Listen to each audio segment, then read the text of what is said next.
Hello, if you clicked on this video, you're probably already a computer science major, or maybe you're somebody who's thinking about majoring in computer science and wondering if you should, or wondering what are the things that you should know before you go into this major, or if you're already in this major, what you should be doing now to set yourself up best for success. And if that sounds like you, this is a perfect video because I'm Chris and I'm here to share everything that I wish I knew before I started or even ended my career as a dual degree computer science honors and business honors student at UT Austin, which is one of the top 10 computer science programs in the nation. So what I want to share today is the 3 top mistakes that I want to help you avoid and the 3 top tips that I think will help you make the most out of your time as a CS major. And I want to make sure you stay until the end if you can, because the last tip that I want to share is actually the most important one that I think everybody should listen to and is probably the biggest regret that I have having gone through that process and knowing what I know now. So stay tuned. All right, let's get into it. So the first big mistake that I want to make sure you don't make is focusing a little bit too much on grades. And this means, gunning too much for that perfect 4.0 or getting as high of a grade as you possibly can in every single class. Now, don't get me wrong. This is not to say go fail your classes or just barely pass them or do the bare minimum. Still strive to do the best that you can in all your classes. Go to class, first of all, ask for help if you need it. But this is not to say that you should kill yourself for those grades. Now, as somebody who did get a perfect 4.0, there's not a world in which I would ever regret having gotten that 4.0, but I would say there's definitely a lot more to college than just grades. College is so much more than academics. The resources that you have at your fingertips, the people that are surrounding you at the institution that you're at, those are opportunities that you won't get at another point in time of your life. So I want to make sure, yes, focus on your grades, your classes, make sure you're doing well, make sure you're learning the content, but don't make that your whole world. Make sure you're making time to go out and make friends and go join those clubs, go do the social thing. I want to make sure that you're taking care of your health. Make sure you're sleeping. Don't pull an all-nighter just because you can't figure something out. There's always going to be, office hours. It took me some time to remember what those are called. There's always going to be office hours. You can always ask your friends. Don't kill yourself, deteriorate your health because of this one assignment or that one grade. So make sure you're sleeping adequately, 8 hours if possible. I never pulled an all-nighter and I still got a 4.0. You can do that. It is possible. Make sure you're taking care of your health in terms of eating right. Make sure you're going to the gym or taking walks or doing whatever sport that you like to do. Make sure that academics is not consuming your life. So definitely still aim to get good grades, but don't make that the number one thing that guides you as you're going through college. Make sure you're going out and making those connections, make friends. Maybe you meet that person that you might marry one day. Make connections with your professors, take care of yourself. Grades are not everything, and to employers, they care a lot more about you as a person holistically. Do you have outside interests? Do you have passions? Are you a good person? Do you have communication skills? They care about that so much more than just, oh my goodness, this person has a 4.0, they got an A in all of these classes. The second biggest mistake that I see people do is spending so much time on LeetCode or HackerRank grinding these problems. Now, what I want to make very clear here is I don't think they are a waste of time. I think that if you do need to brush up on those skills that you're not comfortable solving types of problems that are common interview style problems like data structures, algorithms, if you're not familiar with these, I definitely think it's super helpful to do problems on LeetCode and HackerRank. But once you're at a certain level where you're comfortable, you have the technical skills, you're at that level, I think it's law of diminishing returns to keep grinding on HackerRank and LeetCode. You can be, using that time so much better, especially when you're in the college environment and doing things that you like versus grinding on LeetCode and HackerRank if that's not something that you're passionate. Now, if you do love doing that, competitive programming, if that is your thing, definitely keep doing that. But I'm talking about the person who does not find themselves, doing HackerRank LeetCode problems for fun. If that's not something you enjoy and your technical skills are at the level they need to be, I don't think you need to spend a lot of time just grinding on that to get to the interview. There are some cases where I think it makes sense to, like maybe if you're prepping for a specific interview, maybe you're going for that super crazy quant job and you do need to grind. In some cases, it does make sense. But if you're at the level and grinding leak code or HackerRank is now something that is super amazing and you're super passionate about, use that time to do other things. Work on your own personal project. The interviewers are going to be super impressed by that over you just grinding, practice problems all day. Again, making sure that you already have the level of skills that you need. So make sure you're grinding up until that point, or make sure you're, paying attention in classes, depending on the caliber of school and your classes that you're going to, your professor and their curriculum. You should already be gaining a lot of these skills in your classes so that you don't really need to be grinding on leak code or HackerRank that much. Again, it's on a person by person basis. So be careful with that. But the reason I bring this up is because yes, hard skills are important, but once you have the hard skills locked in, I want to make sure that you're also developing your soft skills, especially at the time where AI is becoming so much more important right now. Soft skills are going to be what employers are going to be looking for. You're going to have to be able to communicate that to people. How are you solving the problem? Walking that through with other people. And I recommend, developing your social skills. So that could be hanging out with people. That could be, walking through problems with somebody else, because that's how an interview is going to be. You're not just going to be solving a problem on a screen silently. The interviewer is going to be there, talking you through it. They're going to want to hear your thought process. So you want to make sure that you're practicing your soft skills. And this is especially important if you're somebody who doesn't want to get into software engineering, but maybe you want to still do something in tech like product management. You're not going to be coding every day in product management,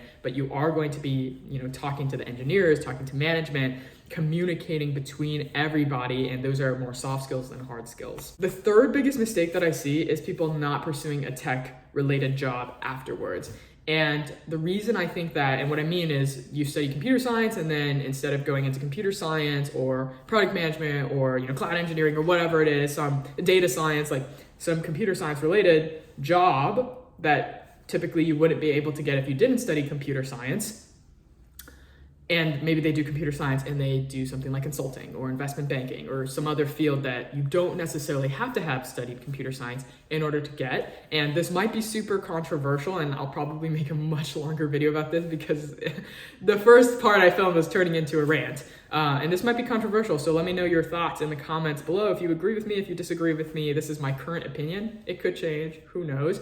But I think if you study computer science, which is a super hard and time-intensive major, and don't take advantage of the benefits that it gets you in terms of the jobs you could get, then you might as well just go into another major that is easier so that you have more time to enjoy college. Because if you're studying computer science and you don't go into a tech-related field because you don't enjoy it, that you don't, for example, you don't enjoy software engineering, then why even put yourself through computer science if you know that that is not something you enjoy?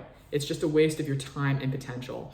So that might be confusing, and it's just scratching the surface. So I'm gonna make a deeper dive video about this and probably link it up here. But that's the biggest mistake, studying computer science and not going into a tech-related field. So that's our third mistake. Now I'd like to go into the 3 tips that I actually think will help you and that I think you should do to set yourself up for success as much as possible. All right, so the first tip that I want to share kind of goes back to my first mistake where I said that grades are important, but they are not everything. So the tip that I want to give you is to take advantage of everything in your college career. So when I was going through college, COVID was happening, and I didn't get to take advantage of this to the fullest as I would have. So I want to make sure that you do these things. Yes, grades are important. Yes, academics are important. Make sure you're taking classes that you like. Make sure you're taking classes for your major, but take advantage of the academics that are offered by the college and take classes in things that interest you. For example, my college had social dance, allows you to learn a skill of dancing and meeting people. Take random sports. I learned how to play tennis in college. I took an acting class. There's so many classes out there not related to your major that might interest you, and you never know what that might spark inside of you. And it's an opportunity to meet people, which relates me to my next point of, yes, grades are important, but I think arguably the people that you meet and are surrounded by in college are one of the biggest perks of going to college versus maybe, you don't go to college and you just, start your own thing or go to a technical vocational school, which I think is also totally valid. But the people that are there in college are the same people that you want to surround yourself. There's just a large pool of people your age, ideally as motivated as you, probably as smart as you, to get into the same school, probably interested in the same things as you, just starting out, and they're also there at the same point in time of their life, and they want to meet people. So I think college is one of the best places to meet people, whether it's friends or potential romantic partners, if that's what you're looking for. Friends, because you're surrounded by a whole pool of people that are all, going for the same things, living in the same areas with pretty much no competition. Like once you get into the job market or the field, like you're competing more or less or something. You don't know what people's real intentions are. When you're a student, everything is so pure. Everybody is there to get an education. So the friendships that you can make there are just so invaluable. The dating pool is going to be so much bigger when you're in college. Like the people that are around you are roughly the same age. Once you get out into the real world, that's not going to be the case. You're going to be living in a neighborhood. Your friends are going to be super far. You might have to go to a bar, join a club, or put yourself out there a lot more to meet people who are in your age range. If you're trying to, whether it's meet friends or meet romantic partners, in college, everybody is already there. So I would recommend joining clubs. Do not let the dues deter you from joining a club, because those are opportunities for you to meet people. And if the club doesn't work for you, join it for a semester or a year and then leave, and then join another one. And you can keep trying. There's just so many different opportunities to try different clubs, and there's no obligation for you to stay there. But it's kind of like a lottery ticket not a lottery ticket, but it's an opportunity for you to meet people. There are just so many people at that club, and odds are if you join a club, the people have the same interests as you, and you'll probably be able to connect with them. So definitely recommend joining clubs. Do the hackathons, another great way to meet people and get personal projects and experience for your resume and to talk about in interviews. Go to conferences. There are so many conferences out there that can help you meet people, network, get jobs. So definitely take advantage of everything that college has to offer. If you're the startup-y kind, there will be so many grants, scholarships, opportunities to help you succeed. In the real world, nobody is rooting for you. Well, I won't say nobody is rooting for you. I would say the percentage of people rooting for you is lower than in college, when people literally want you to succeed. Professors want you to succeed. The grants, the scholarships, they want to give you money to help you pursue your dreams, to start that startup. So definitely take advantage of everything there is outside of academics. Now, the second thing that I want to talk about, my biggest tip, is also kind of related to my first big mistake of, don't grind the code too hard, whatever. Yes, hard skills are important, but my biggest tip for you is soft skills are also important. And I think the one thing that, if you haven't heard this yet, there's so many opportunities out there, and I want you to network, meet people. And I know this might sound, like networking, I hate networking, especially for a lot of us STEM majors who are natural introverts. Like, number one, I don't really like talking to people in general. Now I have to network. Number two, doesn't that feel kind of sleazy? When I say networking, I do not mean make a whole bunch of meaningless connections with, recruiters or people that you will never talk to again. Those are meaningless connections that don't even make them. That's not networking. What I do want you to do is focus on, if you really connect with a recruiter, or you're really passionate about something, or in general, just being nice to people when you're interviewing, that's what I mean.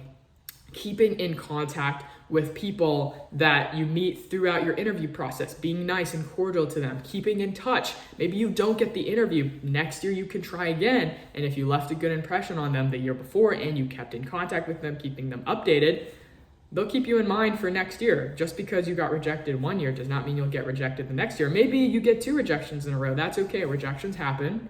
You keep in touch and they'll keep you in mind for the next one. And I think one of the biggest things here is conferences. If you don't know already, there's a lot of conferences out there for college students in general, but also specifically for computer science majors. So if you're not aware of them already, and you can definitely Google to find other conferences, but just some that I know off of the top of my head, there's a lot available for diversity students. So one, if you're a female identifying, for example, definitely look into the Grace Hopper Conference. There are scholarships. It's incredibly amazing from what I hear, and I've heard people get job offers from it, or at least interviews at the very least. Number 2, if you're LGBTQ, there's Out for Undergrad Tech. And number 3, if you're Black, there's the Afro Tech Conference. So those are just 3 off the top of my head that I can think of that offer scholarships and allow you to attend a conference for free. for you to network, improve yourself, meet people, get interviews, get jobs. They are literally built to help you. So definitely look into those.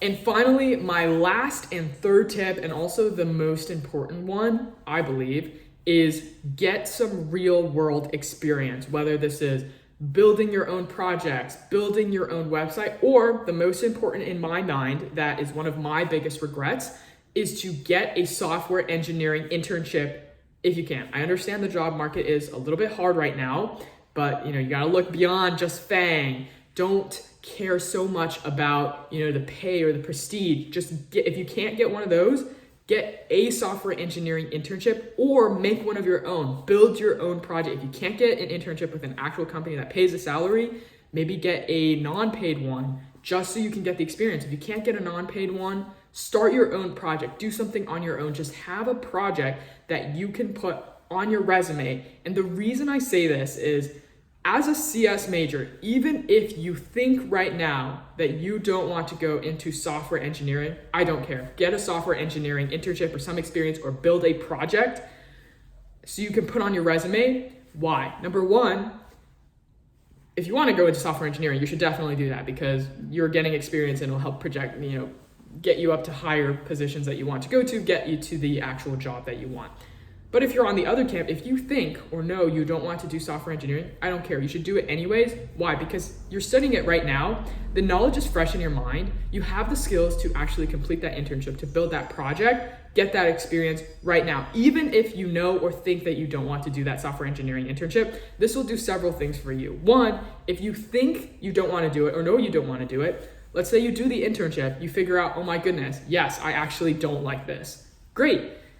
You figured out and locked in that, yes, this is something that you're not interested in doing. That is a win. Any internship is a win if one, it tells you immediately that this is something that you don't want to do, or two, this is something that you do want to do. It's murkier when you're like, oh, I don't know. But if you can lock in that you don't want to do it, that's a win. So definitely do it because then you can cross it off your list for sure. Two, maybe you're iffy about it right now and you do an actual internship. Working in software engineering is so much more different than actually being in classes and studying computer science. There's such a big difference. So maybe right now, classes are hard. I get it. Data structures, algorithms, operating systems, things are hard. So it's a struggle. I get it. I went through it. And if you're like, oh my goodness, I hate this. Why would I want to do this when I'm suffering right now in a real job? They're so different. So make sure, there goes another car. Make sure you get the real experience to figure out what it is that software engineering is like, to figure out if you actually really do like it. And maybe you never know. I have friends who hated studying computer science, being in the classes, and love their job right now in software engineering. So you never know. Now for the third case, let's say, you don't know you want to do it, or you do know that you don't want to do it, whatever the case is. Let's say you do it, you get the experience on your resume, you never have to use it again. But let's say later down the road, you do something else and you're like, the thing that you thought that you wanted to do, and you're like, oh, actually, I don't actually like this. I think I like the software engineering more. Oh, I don't like this. I want to go back into tech. It's going to be so much easier for you to get back into tech. Let's say you studied computer science, did your software engineering internship, and then went somewhere else, somewhere business related or somewhere, crazy, who cares, whatever, the gardening, who knows. Let's say you do something else, and then you're like, okay, actually, I do want to go back into software engineering. It's going to be so much easier to pivot back if you have this experience that you can put on your resume, that you can talk about and show employers that, yes, I have experience, I have actual real world experience working in an internship, versus yes, building personal projects is good. Yes, being studying in classes and studying computer science is good, but nothing can beat having an actual internship experience that you can talk about and show employers that you have this real experience. So it's gonna be so much easier to pivot back and have that in your back pocket if it's something that you want to go back into. So regardless of who you are, whether you know you want to do software engineering, whether you know you want to do something else, like product management, for example. If you want to do product management, they respect the product managers. The engineers respect the product managers who have engineering experience more than the product managers who don't. That's just a fact. Because you understand what the engineers are going to do. So, whether you want to do product management or something else, or whether you know that you don't want to do software engineering, it will never hurt you to do a software engineering internship. And the best thing about being a CS major is you can get internships starting since your freshman summer or potentially even earlier. I've heard of people getting internships in high school. So there should be nothing barring you. Get a software engineering internship freshman year. And then if you want to try out consulting, investment banking, supply chain, whatever it is, those don't really open until you're in your sophomore summer or your junior summer. So they aren't even available to you in your freshman summer.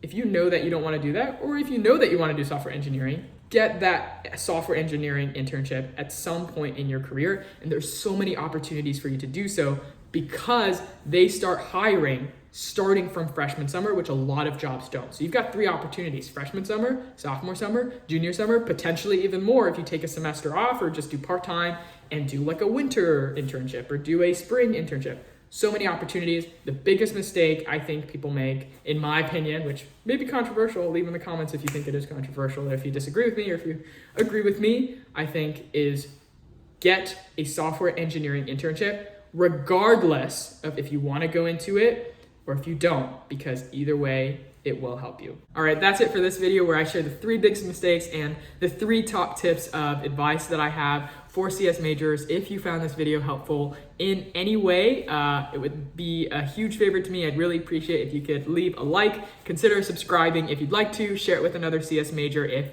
you found it helpful. Apologies if this video was a bit long. I do rant. I have a lot of thoughts on this. If you don't agree with anything that I said, feel free to leave it in the comment below. If you do agree with things that I said or have things to add, also please leave it in the comment below. But otherwise, thank you guys for watching and stay tuned for more. Have a great day. Bye.